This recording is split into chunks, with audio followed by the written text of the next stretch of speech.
Allahu Akbar Allah. Tajir sudukul amin ma'an nabi wa syuhada'i wa salihin.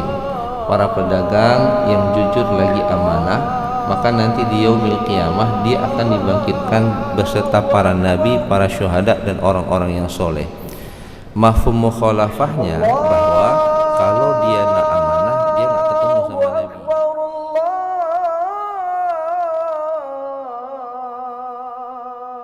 Bismillahirrahmanirrahim. Assalamualaikum warahmatullahi wabarakatuh. Alhamdulillahilladzi ahyana ba'dama amatana wa ilaihi nusyur. Asyhadu an la ilaha illallah wahdahu la syarika lah wa asyhadu anna sayyidana wa nabiyyana Muhammad sallallahu alaihi wasallam. Allahumma la ilma lana illa ma 'allamtana innaka antal alimul hakim wa tub 'alaina innaka antat tawwabur rahim. Rabbi israh li sadri wa yassir li amri wa hlul 'uqdatam min lisani yafqahu qawli. Alhamdulillah, segala puji bagi Allah Subhanahu wa taala. Hari yang mulia ini kita masih diizinkan oleh Allah Subhanahu wa taala melakukan salat subuh berjamaah di masjid yang mulia ini. Mudah-mudahan setiap hari yang kita lalui tidak ada waktu kecuali kita melakukan amal soleh, tidak ada waktu yang terbuang untuk kegiatan yang sia-sia, dan mudah-mudahan umur kita menjadi umur yang barokah, panjang umurnya, banyak pahalanya. Dan mudah-mudahan ketika Allah mengambil nyawa kita, kita semua meninggal dalam husnul khatimah. Amin ya rabbal alamin. Salam dan salam kita sanjung-sajikan kepada junjungan kita baginda Nabi besar Muhammad sallallahu alaihi wasallam, Rasul yang menjadi uswah dan qudwah bagi kita semua. Kaum muslimin sidang jamaah salat subuh yang dimuliakan oleh Allah Subhanahu wa taala, pada pagi ini kita akan membahas arba'un raka'is litajil al-muslim. Ada 4 prinsip bagi seorang pedagang muslim yang apabila 4 prinsip ini ada dalam kegiatan aktivitas perdagangannya, maka dia akan mendapatkan kebaikan. Allah Subhanahu wa taala akan meridhoinya, dunia dan akhirat akan ia raih. Jemaah yang dimuliakan oleh Allah Subhanahu wa taala, hadis yang diriwayatkan oleh Ahmad di dalam musnadnya min hadis Abdullah bin Umar anna Rasulullah sallallahu alaihi wasallam qala arba' idza kunna fika fala 'alaika ma fataka minad dunya hifdzul amanah wa sidqu hadis wa husnul khaliqah wa ifatun minat tu'mah wa ifatun fi tu'mah. Imam Ahmad meriwayatkan di dalam musnadnya dari hadis Abdullah bin Umar radhiyallahu anhu bahwa sesungguhnya Rasulullah sallallahu alaihi wasallam bersabda, ada 4 perkara, jika Anda memiliki 4 hal ini maka Anda tidak akan merugi selama dalam kegiatan urusan dunia, apabila urusan dunia itu terluput dari Anda. Jadi makna idza kunna fika fala 'alaika ma fataka minad dunya, ada 4 perkara ini yang apabila 4 perkara ini Anda lakukan lalu dunia itu luput. Artinya begini, gara-gara 4 hal ini kami lakukan, kami tidak untung. Nah, itu bahasanya. Gara-gara kami komitmen dengan 4 nilai ini, ternyata kontrak tidak jadi tanda tangan. Gara-gara 4 hal ini yang sepatutnya tahun ini kami bukukan keuntungan sekian, tapi karena kami komitmen dengan 4 hal ini, ternyata kami tidak bisa mencatat keuntungan seperti ini. Maka Rasulullah kemudian mengatakan, apabila 4 perkara ini Anda miliki, tidak akan merugi bagi kehidupan Anda walaupun dunia hilang dari Anda. Jemaah yang dimuliakan oleh Allah Subhanahu wa taala, apa dia? Yang pertama, kata Rasulullah sallallahu alaihi wasallam, hifdzu amanah, yaitu menjaga amanah. Jemaah yang dimuliakan oleh Allah Subhanahu wa taala, hifdzu amanah, menjaga amanah ini perkara yang mudah kita ungkapkan, tapi bukan perkara yang mudah kita wujudkan. Jemaah yang dimuliakan oleh Allah Subhanahu wa taala, Rasulullah sallallahu alaihi wasallam itu menyebutkan di dalam hadis yang lain, addul amanah ila man iktamanaka wa la takhun man khanaka. Rasulullah sallallahu alaihi wasallam mengatakan, bahwa tunaikan amanah kepada orang yang memberikan amanah walaupun dia berkhianat untukmu. Nah, jemaah yang dimuliakan oleh Allah Subhanahu wa taala, menjaga amanah ini perkara yang sangat mahal. Sehingga Rasulullah SAW juga menyebutkan dalam hadis yang lain, at-tajir sudukul amin ma'an nabi wasyuhada'i wassalihin. Para pedagang yang jujur lagi amanah, maka nanti di yaumil qiyamah dia akan dibangkitkan beserta para nabi, para syuhada dan orang-orang yang soleh. Mafhum mukhalafahnya bahwa kalau dia nak amanah, dia nggak ketemu sama nabi, dia nggak ketemu sama bidadari, ketemunya sama kuntilanak, itulah kira-kira. Dan perkara ini menjadi hal yang sangat berat, bahwa ketika kita amanah dalam transaksi, amanah dalam perdagangan, ini adalah perkara yang tidak mudah untuk kita lakukan. Maka jamaah yang dimuliakan oleh Allah, Rasulullah kemudian menjanjikan pahala yang sangat besar. Saya sering mengingatkan, at-tajir di sini, pedagang di sini bukan hanya pedagang yang jual barang. Para PNS, para pekerja di perusahaan itu juga pedagang. Apa yang didagangkan bukan barang tapi jasa. Nah, bagaimana kita kemudian amanah dengan pekerjaan yang diberikan kepada kita? Bagaimana kemudian misalnya di kantor ada barang kantor, barang ATK lalu digunakan untuk kebutuhan pribadi, dia tidak amanah. Dan ini kadangkala orang menganggap itu hal yang biasa, tapi kemudian sesuatu yang sifatnya milik negara digunakan untuk kepentingan pribadinya yang tidak ada hubungan dengan jabatan yang ia lakukan. Jadi amanah di sini jemaah yang dimuliakan oleh Allah Subhanahu wa taala, bahwa kita menjadi orang yang amin, orang yang dapat dipercaya. Ketika seseorang itu dapat dipercaya, maka dia akan menciptakan yang namanya amnun, kedamaian. Ketika kedamaian yang ia mampu lakukan, itulah makna hakikat kita sebagai seorang muslim, bahwa muslim itu di mana dia hadir, di mana dia bekerja, di mana dia kemudian berbuat, dia mendatangkan ketenangan, kedamaian. Itulah makna hakikat dari keimanan. Jadi jemaah yang dimuliakan oleh Allah Subhanahu wa taala, iman itu melahirkan orang yang sifatnya amanah. Orang amanah ini menciptakan kedamaian dimanapun dia berada. Itulah hakikat keimanan. Maka jemaah yang dimuliakan oleh Allah Subhanahu wa taala, kalau kemudian dalam transaksi keuangan kita dititipkan barang, jadilah orang yang amanah. Kalau kemarin kita baca di koran, polisi menangkap orang yang rental mobil, kan dia rental mobil, kemudian dia buat dokumen palsu, dia gadai ataupun dijual dengan harga yang sangat murah.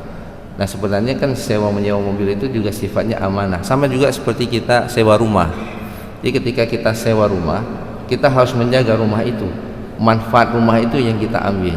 Tapi terkadang habis masa sewa, bola lampu di rumah itu hilang semua. Padahal waktu kita masuk bola lampunya sudah ada, diambil bola lampunya, dicopot. Ini adalah orang-orang yang tidak amanah. Maka jemaah yang dimuliakan oleh Allah, kadangkala orang mengatakan, hai baik jujur-jujur, jangan jujur-jujur kali, nanti hilang keuntungan. Padahal kejujuran itu, kata Rasulullah, walaupun keuntungan kita kemudian kurang, maka Rasulullah SAW mengatakan bahwa itu akan mendatangkan keuntungan di dunia dan juga keuntungan di akhirat.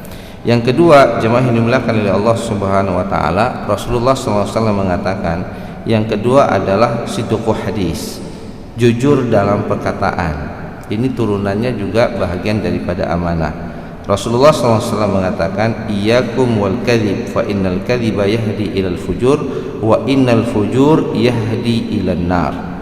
Rasulullah SAW mengatakan bahwa janganlah kalian berdusta, karena dusta itu akan menyeret kalian kepada keburukan, dan keburukan akan menjerumuskan kita ke dalam neraka.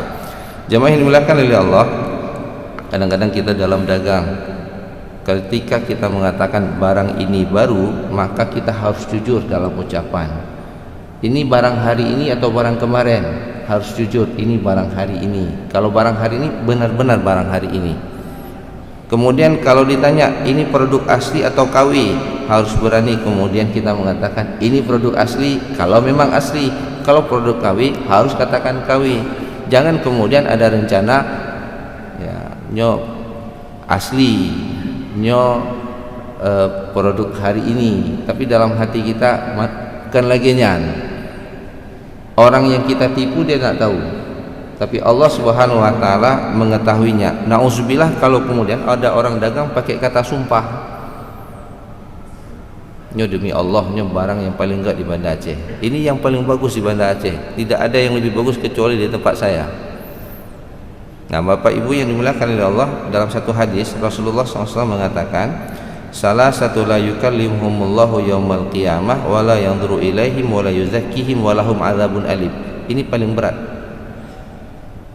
Rasulullah SAW mengatakan ada 3 kelompok yang nanti di hari kiamat Allah Subhanahu wa taala tidak mau melihat mereka, tidak mau berbicara dengan mereka, wala yuzakkihim walahum adzabun alim. Allah juga tidak mau mensucikan mereka dan Allah akan memberikan azab kepada orang ini. Wa dzakara minhum, dalam kitab ini disebutkan di antara mereka, tidak disebutkan 3 hal ini. Saya belum mencari hadis ini secara lengkap karena saya mengutip dari kitab hadis. Al munafiqus sil'ah bil halif al-kadhib. Apa dia? Orang yang menjual dagangan dengan sumpah palsu. Ini yang berat. Jadi orang yang menjual barang dagangan dengan cara dia bersumpah dan sumpahnya itu tidak benar, maka orang ini nanti di yaumil qiyamah Allah tidak mau bicara sama dia, Allah tidak mau melihatnya, Allah tidak mau mensucikannya. Karena kenapa? Karena dia bersumpah dengan nama Allah, tapi dia kemudian tidak mengerjakan sesuai dengan sumpahnya. Sehingga saya kebayang bagaimana kalau kemudian kita bekerja, diangkat dalam jabatan, lalu disumpah, taruh Quran di sini, demi Allah saya akan begini. Pernah dalam satu diskusi, kalau orang bersumpah dia tidak akan korupsi, lalu kemudian dia terbukti melakukan korupsi, dia kena bayar kafarat sumpah enggak ya? Sepatutnya dia harus membayar kafarat. Ada pimpinan-pimpinan kita yang insya Allah akan dilantik nanti di bulan 2. Apakah DPR yang sudah, DPR A, kemudian nanti bupati, gubernur dan seterusnya. Dia bersumpah. Kalau sumpahnya itu tidak sesuai dengan apa yang diungkapkan, lalu dia langgar, masuk nggak dalam kategori ini? Masuk, Pak. Maka berhati-hati, karena jabatan ataupun pekerjaan yang sifatnya menjual jasa lalu dia disumpah, ataupun orang yang berdagang lalu dia menyumpah bahwa barangnya ini bagus, kategorinya sama. Yang itu bersumpah jual dagangannya, yang satu lagi bersumpah jual jasanya, bahwa saya punya jasa ini, saya bersumpah begini. Maka Bapak Ibu yang dimuliakan oleh Allah, ini peringatan untuk kita semua, termasuk kepada saya, terhadap sumpah-sumpah yang pernah kita ungkapkan terkait dengan pekerjaan yang kita lakukan. Apabila kemudian kita cuai, ya cuainya itu lalu kita tidak takut, nanti urusan tapeglah kemudian, nanti urusan kita selesaikan kemudian. Bapak Ibu yang dimuliakan oleh Allah, kalau sempat tobat alhamdulillah, kalau nggak sempat tobat maka ini akan berdampak di hari kiamat nantinya. Malah saya terkadang mengingatkan teman-teman yang bekerja di lembaga itu melabelkan dirinya lembaga syariat, misalnya bank syariah, dinas syariah. Itu ketika kemudian ada perkara yang tidak sesuai dengan syariah dan itu sengaja dilakukan, pertanggungjawabannya itu menjadi sangat berat di hadapan Allah Subhanahu wa taala. Karena, dan ini juga menjadi tantangan kita bagi masyarakat Aceh, negeri syariat. Di Banda Aceh ada kampung syariat, ternyata maksiat di situ lebih banyak dibandingkan di tempat yang lain misalnya. Lalu nanti bukan hanya masyarakatnya yang dibuli, tapi ternyata syariat Islam tidak mampu melahirkan orang-orang yang amanah, orang-orang yang kemudian menegakkan Islam itu secara baik dan benar. Akhirnya Islam itu yang kemudian dibenci dan dibuli. Sebaliknya kalau kita lihat Rasulullah, sikap akhlak Rasulullah tidak pernah beliau memperkenalkan dirinya sebagai seorang nabi atau sebagai seorang muslim, tapi orang ketika mengenal beliau akhirnya dia masuk ke dalam Islam.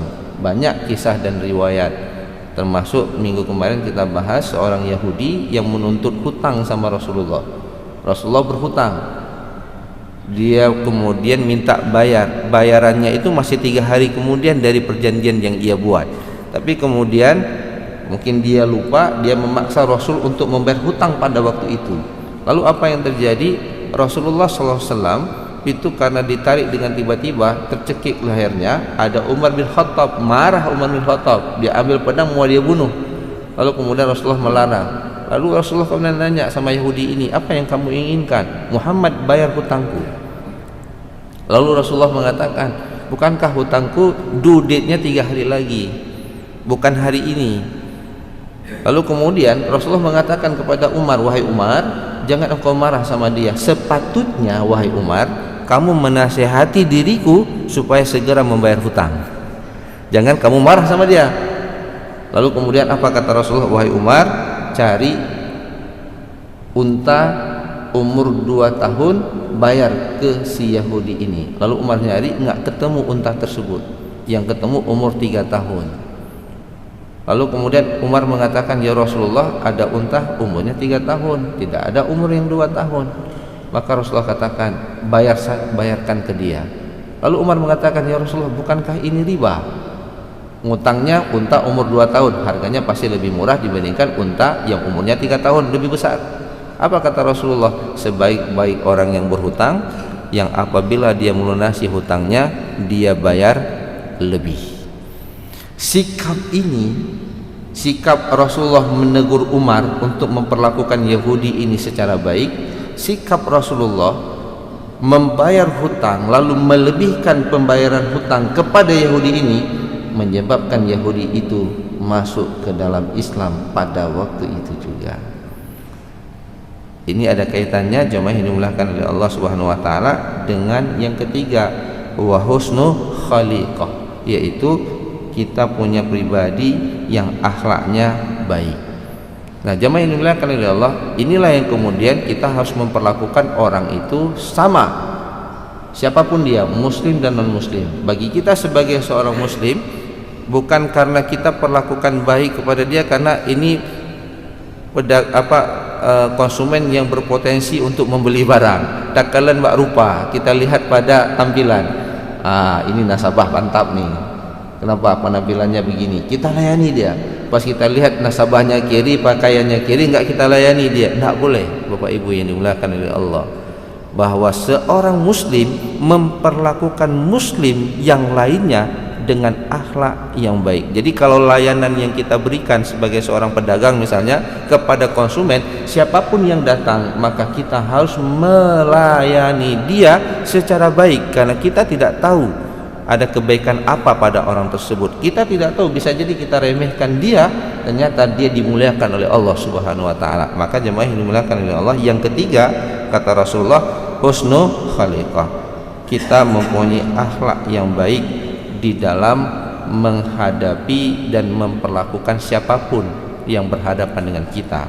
Dan yang terakhir Bapak Ibu yang dimuliakan oleh Allah Subhanahu wa taala, sifat yang keempat yang menjadi 4 prinsip yang memberikan kebaikan kepada seorang pedagang, yaitu ifatu fi tu'mah, menjaga diri dari makanan. Bapak Ibu yang dimuliakan oleh Allah, 2 hal di sini yang saya ingin ingatkan kepada kita semua. Yang pertama, pastikan dia halal, dan yang kedua, pastikan dia sehat, halalan thayyibah. Jangan kemudian karena uang banyak kita makan sesuka hati kita, akan berdampak kepada kesehatan. Atau sebaliknya, karena kita ingin makan enak, kita halalkan segala cara, kita makan apa yang kita inginkan, tapi tidak dengan cara yang halal. Jemaah yang dimuliakan oleh Allah, terkait masalah makanan ini sudah pernah kita bahas dalam pertemuan-pertemuan sebelumnya. Berhati-hati dengan makanan haram, karena dia akan berdampak pada amal ibadah kita. Rasulullah mengatakan, apabila ada makanan haram masuk ke dalam perut kita, dua hal yang akan timbul dari beberapa hadis. Yang pertama, itu yang akan pertama sekali dibakar di yaumil qiyamah oleh Allah Subhanahu wa taala kalau dia kemudian menjadi daging dalam tubuh kita. Dan yang kedua, ternyata ada makanan haram dalam tubuh kita menyebabkan ibadah kita tidak diterima selama 40 hari. Nah, ini jemaah yang dimuliakan oleh Allah. Jadi kita makan, kita punya pendapatan yang kita dapat dengan cara menipu orang lain, curang dalam takaran timbangan, kita bersumpah dengan sumpah palsu, kita dapat untung. Untung itu tidak membuat kita untung di dunia dan di akhirat. Jadi rugi kita ibadah 40 hari, ibadah kita akan tidak diterima oleh Allah. Yang ketiga, doa kita tidak mustajabah. Pula pingku itu kita berdoa, capek kita berdoa, ibadah kita tidak diterima. Ada orang yang kemudian mengambil harta dengan haram, nanti kita pergi umrah tobat di sana, umrahnya tidak diterima oleh Allah. Kenapa? Karena sumber pendapatan yang dia gunakan untuk dia beribadah kepada Allah sumbernya dari sesuatu yang haram. Nah, yang kedua, kita pastikan itu sehat, Bapak Ibu yang dimuliakan oleh Allah. Kenapa kesehatan menjadi penting? Karena nikmat kesehatan itu adalah nikmat yang paling agung kedudukannya dibandingkan nikmat harta. Kalau kita punya harta banyak, kita sakit, maka kita akan membeli kesehatan walau berapapun harganya. Tidak bisa berobat di Banda Aceh, berangkat ke Malaysia. Tidak bisa ke Malaysia, berangkat ke Singapura. Kita beli itu kesehatan. Maka bersyukurlah kita Bapak Ibu, pada subuh ini kita bisa hadir di masjid ini. Dua nikmat besar yang Allah berikan, bukan karena harta, tapi karena dua hal. Pertama, kekuatan iman, dan yang kedua, kesehatan. Dan itu nikmat yang paling agung. Maka jaga pola makan kita. Walaupun harta memang sudah milik kita, kita cari dengan cara yang halal. Maka ketika konsumsilah halalan thayyibah. Jadi sehat itu bahwa makanan yang kita makan itu membuat kita bugar. Makanan yang kita makan membuat kita kuat untuk kemudian beribadah kepada Allah. Tentunya nanti ada pola hidup sehat yang harus kita jaga, bagaimana olahraga dan seterusnya. Nah, Bapak Ibu yang dimuliakan oleh Allah, 4 hal ini mudah-mudahan bisa menjadi salah satu pilar dalam kehidupan kita. Bagaimana kemudian kita menjaga amanah yang telah diberikan kepada kita, lalu kemudian kita jujur dalam berbicara, lalu husnul khaliqah, punya akhlak yang baik, perlakukan orang dengan cara yang sama, dan yang keempat, jaga makanan kita. Apabila kemudian kita tidak dapat untung gara-gara 4 hal ini, Rasulullah mengatakan Anda tidak akan pernah rugi, karena harta, rezeki datangnya dari Allah, bukan dari usaha kita. Kita disuruh ikhtiar, Allah punya caranya mendatangkan harta itu untuk kita semua. Mudah-mudahan Allah Subhanahu wa taala selalu memberikan petunjuk dan hidayah kepada kita semua. Wabillahi taufiq wal hidayah. Assalamualaikum warahmatullahi wabarakatuh. A'udzu billahi as-sami'il 'alim minasy syaithanir rajim. Bismillahirrahmanirrahim. لقد جاءكم رسول من أنفسكم عزيز عليه ما عنتم حريص عليكم بالمؤمنين رؤوف رحيم. ويقول إن الله وملائكته يصلون على النبي يا أيها الذين آمنوا صلوا عليه وسلموا تسليما. ويقول قل هذه سبيلي أدعو إلى الله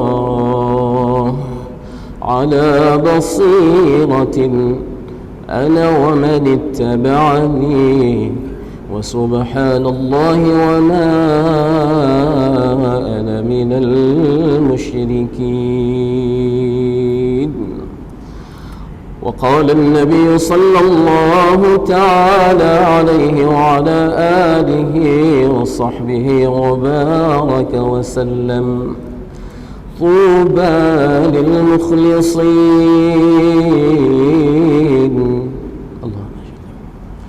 أولئك مصابيح الدجى تتجلى عنهم كل فتنة ظلما. ويقول: المؤمنون هينون لينون كالجمل الآنف إن قيد إن قاد وإن أليخ على صخرة استناخ، أو كما قال النبي صلى الله تعالى عليه وآله وصحبه وبارك وسلم. فأعوذ بالله السميع العليم من الشيطان الرجيم. بسم الله الرحمن الرحيم. لقد جاءكم رسول من أنفسكم عزيز عليه ما عنتم حريص عليكم بالمؤمنين رؤوف رحيم. ويقول: إن الله وملائكته يصلون على النبي يا أيها الذين آمنوا صلوا عليه وسلموا تسليما. ويقول: قل هذه سبيلي أدعو إلى الله على بصيرة أنا ومن اتبعني وسبحان الله وما أنا من المشركين. وقال النبي صلى الله تعالى عليه وعلى آله وصحبه وبارك وسلم: طوبى للمخلصين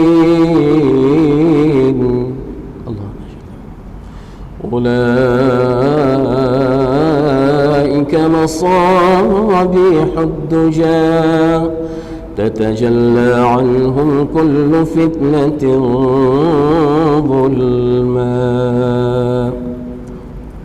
ويقول: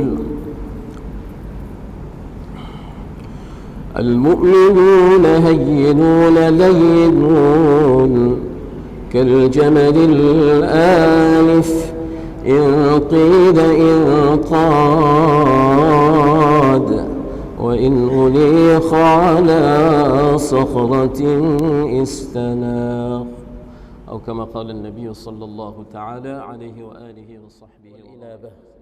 اللهم إنا نسألك التوبة والإنابة والاستقامة على الشريعة الغراء والطريقة البيضاء برحمتك يا أرحم الراحمين. رب اغفر لنا ذنوبنا ولوالدينا وارحمهما كما ربيانا صغيرا. رب اغفر لنا ذنوبنا ولوالدينا وارحمهما كما ربيانا صغيرا. رب اغفر لنا ذنوبنا ولوالدينا وارحمهما كما ربيانا صغيرا. رب اغفر لشيخنا ولمشايخنا ولأساتذتنا، واغفر لنا جميع أوليائك المقربين من علمائك العاملين المخلصين وعبادك الصالحين. واغفر لنا ولأزواجنا ولأولادنا ولبناتنا ولإخواننا ولطلابنا ولطالباتنا. واغفر لنا ولجميع المسلمين والمسلمات والمؤمنين والمؤمنات الأحياء منهم والأموات. يا أول الأولين ويا آخر الآخرين ويا ذا القوة المتين ويا راحم الفقراء والضعفاء والمساكين، يا أرحم الراحمين يا أرحم الراحمين، يا أرحم الراحمين. أظلمنا أنفسنا وإن لم تغفر لنا وترحمنا لنكونن من الخاسرين. رب اغفر واعف وارحم وتكرم وتجاوز عما تعلم إنك أنت الله العز الأكرم. اللهم احسن عاقبتنا في الأمور كلها وأجرنا من خزي الدنيا وعذاب الآخرة. اللهم إنا نسألك رضاك والجنة ونعوذ بك من غضبك والنار. اللهم عظم جلالك في قلوبنا وصغر الدنيا في أعيننا. اللهم عظم جلالك في قلوبنا وصغر الدنيا في أعيننا. حبب إلينا الإيمان وزينه في قلوبنا وكره إلينا الكفر والفسوق والنفاق والعصيان واجعلنا من الراشدين المهديين. واجعلنا من الراشدين المهديين. اللهم اجعلنا من الراشدين المهديين. اللهم أذقنا لذة طاعتك وخدمة دينك. اللهم أذقنا لذة طاعتك وخدمة دينك وحرمنا عن معاصيك ظاهرا وباطنا سرا وعلانية أبدا ما أحييتنا يا رب العالمين. اللهم امن علينا متابعة النبي الكريم حبيبك المصطفى سيدنا محمد صلى الله عليه وسلم أولا وآخرا ظاهرا وباطنا يا رب العالمين. اللهم امن علينا مجالسة النبي الكريم حبيبك المصطفى سيدنا محمد صلى الله عليه وسلم يقظة ومناما بقدرتك يا رب العالمين. اللهم امن علينا مرافقة النبي الكريم حبيبك المصطفى سيدنا محمد صلى الله عليه وسلم. اللهم أرنا وجه نبيك الكريم. اللهم إنا نسألك بنور النبي الكريم وبسر النبي الكريم وبحرمة النبي الكريم حبيبك المصطفى سيدنا محمد صلى الله عليه وسلم أرنا وجه نبيك الكريم حبيبك المصطفى سيدنا محمد صلى الله عليه وسلم يقظة ومناما يا رب العالمين. في الحياة وعند الوفاة يا رب العالمين. في الحياة وعند الوفاة وبعد الوفاة يا رب العالمين. ويسر لنا جليس أوليائك المقربين من علمائك العاملين المخلصين وعبادك الصالحين. اللهم انصر إخواننا المسلمين في كل مكان. اللهم انصر إخواننا المسلمين المستضعفين في كل مكان. اللهم عاد المسجد الأقصى إلى رحام المسلمين. اللهم عاد المسجد الأقصى إلى رحام المسلمين وارزقنا فيه صلاة قبل الممات يا رب العالمين. يا رب العالمين. يا إله العالمين. يا الله. يا الله. يا الله. Kami berkumpul di rumah-Mu ya Allah semata-mata untuk mencari keridhaan-Mu ya Allah. Ya Allah, ampunkan dosa-dosa kami ya Allah. Ampunkan dosa ayah bunda kami ya Allah. Sayangi kedua orang tua kami ya Allah. Kasihi kedua orang tua kami ya Allah. Ya Allah, bahagiakan kedua orang tua kami ya Allah sebagaimana mereka menyayangi kami di masa kecil kami ya Allah. Sebagaimana mereka bersungguh-sungguh membahagiakan kami di masa kecil kami ya Allah. Di antara mereka yang masih hidup ya Allah, sempurnakan iman mereka ya Allah. Bahagiakan mereka ya Allah dengan segala kebaikan dari sisi-Mu ya Allah. Di antara mereka yang telah wafat ya Allah, luaskan kubur mereka ya Allah. Jadikan kubur mereka sebagai taman-taman syurga-Mu ya Allah. Jangan sampai jadikan kubur mereka sebagai jurang-jurang dari jahannam-Mu ya Allah. Ya Allah, tutup aib kami ya Allah di dunia dan di akhirat ya Allah. Ya Allah, janganlah Kau permalukan kami dengan sebab aib kami di masa lalu ya Allah. Ya man azhara al-jamil wa satara al-qabih. Ya man azhara al-jamil wa satara al-qabih. استر عوراتنا وعورات المسلمين في الدنيا والآخرة بسترك الجميل يا ستار يا رب العالمين. اللهم ألف بين قلوبنا وقلوب المسلمين. اللهم ألف بين قلوبنا وقلوب المسلمين. اللهم اصلحنا واصلح ذات بيننا وبين المسلمين. اللهم وحد صفوفنا وصفوف المسلمين واجمع كلمتنا وكلمة المسلمين على الحق يا رب العالمين. يا الله, ijabah doa kami ya Allah. Ya Allah, kabulkan doa kami ya Allah. Sebelum ya Allah Engkau matikan kami ya Allah. Sebelum Engkau matikan kami ya Allah, ampunkan semua dosa-dosa kami ya Allah.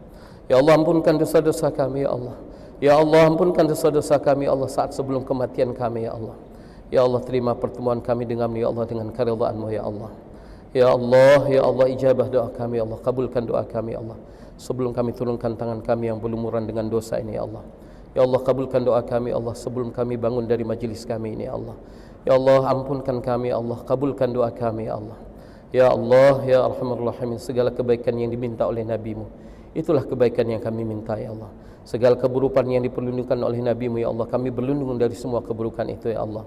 Allahumma inna na'udzu biridhaka min sakhatik wa bimu'afatika min uqubatik wa bika minka la nuhsi thana'an 'alaik anta kama athnayta 'ala nafsik falakal hamdu wa lakal syukru hatta tarda.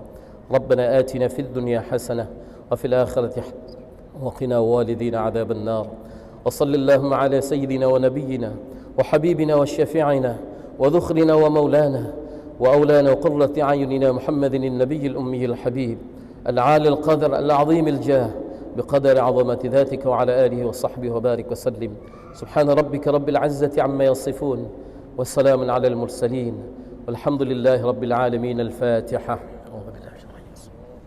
الرحمن الرحيم مالك يوم الدين إياك نعبد وإياك نستعين صراط الذين أنعمت عليهم. Dan dimuliakan oleh Allah Ta'ala, kita solat sunat isyraq 2 rakaat. Kata Nabi, barang siapa solat subuh kemudian duduk sampai waktu isyraq, dia solat 2 rakaat, maka baginya pahala haji dan umrah tammatain